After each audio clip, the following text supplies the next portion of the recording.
খাওয়াটা কে আবিষ্কার করেছিল বলুন তো? খালি ভাবতে ভাবতেই কেটে যায় আমার 1-2 ঘন্টা যে কি রান্না করব। অনেকবার বায়না করার পর বর এই অ্যাপ্রনটা কিনে দিয়েছিল, কিন্তু এটা আমি সবসময় পরি না, মাঝে মাঝে পরে রান্না করি। আজকে যেমন পরেছি, কারণ আজকে আমার রান্নার আগেই স্নান হয়ে গেছে, যাতে তেল বা কিছু গায়ে না লাগে, সেই জন্যই আরও এটা পরলাম। এখানে লাউ সিদ্ধ করেছি, লাউ দিয়ে করব মসুর ডাল। আর এখানে ভাতের জন্য চালটা ধুয়ে রেখেছি, ভিজিয়ে রেখেছি। আর এখানে আছে ঝিঙে, এটাকে পোস্ত দিয়ে করব। আর এখানে আছে পালং শাক সেদ্ধ করে রেখেছি, এটাকে ভাজা করব। আর করব স্যামন মাছটা ফ্রাই। মাছটা ধোয়া কাটা পুরোপুরি কমপ্লিট। এবার মাছটার গায়ে হলুদ করতে হবে, মাছকে ম্যারিনেট করতে হবে। নুন দিয়েছি, হলুদ গুঁড়ো দিয়েছি, একটু পেপরিকা পাউডার দিয়েছি, ব্ল্যাক পেপার দিয়েছি, আর দিয়েছি অল পারপাস সিজনিং। এবার মাছটাকে সব কিছুর সাথে একসাথে ভালোভাবে ম্যারিনেট করব। ম্যারিনেট হয়ে গেছে। আজকে বাইরে বেশ গরম ছিল, কিন্তু হাওয়াও দিচ্ছিল। আর আকাশের রংটা খালি দেখছেন, একেবারে পরিষ্কার নীল আকাশ, কি যে ভালো লাগে আমার। একটা প্রশ্ন আমি মাঝে মাঝে পাই, যে আমেরিকার রাস্তাঘাট কেন এরকম ফাঁকা ফাঁকা থাকে, লোকজন কি এখানে একদমই নেই? বাইরে একটাও লোক দেখা যায় না। চলুন রান্নাটা শুরু করার সাথে সাথে এই প্রশ্নের উত্তরটাও দিয়ে ফেলি। প্রথম যখন আমরা আমেরিকায় আসি, সবকিছুই যেন স্বপ্নের মতো লাগতো। পরিষ্কার রাস্তা, সুন্দর ঘরবাড়ি, নিয়ম মেনে চলা জীবন, সবই ঠিকঠাক, সবই সুন্দর।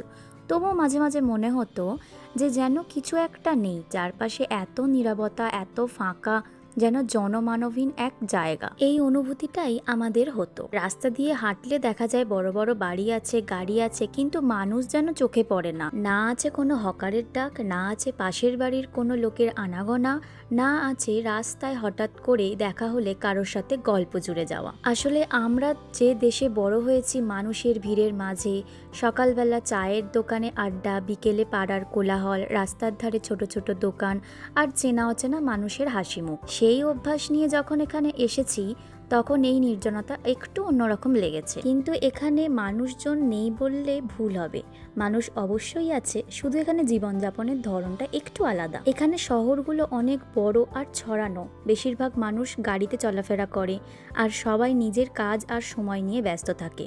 তাই আমাদের দেশের মতো রাস্তায় সবসময় ভিড় দেখা যায় না।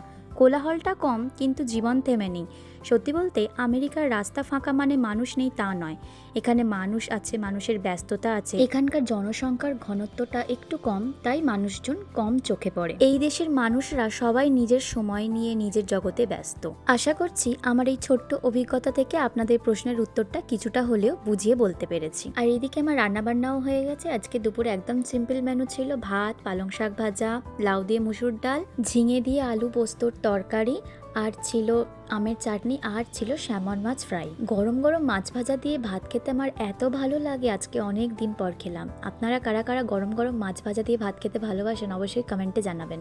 খাওয়া দাওয়া হয়ে যাওয়ার পর আমি চলে এলাম উপর ঘরে একটু সিনেমা দেখতে, যেহেতু রিন্টুর কাজ আজকে তাড়াতাড়ি হয়ে গেছে। তারপর বিকেলবেলা হতে একটু দুজনে কফি নিয়ে বসে পড়লাম। আর আগের দিন রিন্টু একটা প্রথমবার কুকিজ বানিয়েছিল, এত সুন্দর খেতে হয়েছিল, ওটাও একটা করে দুজনে মিলে খেয়ে নিলাম। এরপর সন্ধ্যে 7টা বাজতেই বেরিয়ে পড়লাম একটু হাঁটতে, যদিও এখনো সন্ধে হয়নি আর সানসেটও এখনো হয়নি। রাত্রিবেলা বৃষ্টি হয়েছে, এই যে জল জমে আছে।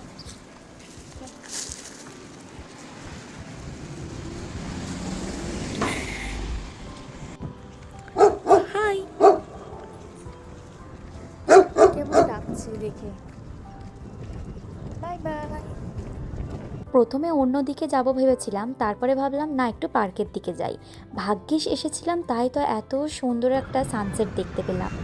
সূর্যকে একেবারে ফোনের মধ্যে নিয়ে চলে এসেছে, কি সুন্দর লাগছে। অনেক দিন পর এই দিকটায় হাঁটতে এলাম, এটা ছিল ট্রেন স্টেশনের কাছেই একদম। আর এখানকার বাড়িগুলো এত সুন্দর লাগে, আর এখন তো এই গাছগুলোতে পাতা এসেছে, তাই চারিদিকটা সবুজে ভরে গেছে, আরও সুন্দর দেখতে লাগছে, স্বপ্নের মতো সাজানো, তাই না? আমার গাছপালা এত ভালো লাগে, সারাদিন একটা মানে গাছের ছায়ায় বসে থাকলেও আমার শান্তি একটা মনে হয়। প্রকৃতির শান্ত জায়গা একদম শান্ত। হেঁটে তো বাড়ি চলে এসেছি, এখন প্রায় 8:30 মতো বাজে। আর আজকে রাতের ডিনারটা রিন্টু বানাবে বলেছিল, তাইও বিকেলবেলায় সবকিছু রেডি করেই রেখেছিল। আর এটা কি তাড়াতাড়ি তৈরিও হয়ে গেল, ওভেনটা এত কাজের। আর এখানে এসে ওভেনে আমরা বেশ অনেক কিছু রান্না করে খাই। ওয়াও, কি সুন্দর! এটা কি, এটার নাম কি? কি সুন্দর লাগছে দেখতে। স্টাফড রোল যা বলবি সেটাই। চিকেন ব্রেস্ট স্টাফড রোল, বা এই যে ম্যাশড পটেটো, এটা আজকে অল্প করেই হয়েছে, দারুণ লাগছে। আজকের জন্য এইটুকুই, ভিডিওটা এখানেই শেষ করছি। ভিডিওটা কেমন লাগলো অবশ্যই কমেন্টে জানাবেন, ভালো লাগলে একটা লাইক করে দেবেন। ধন্যবাদ।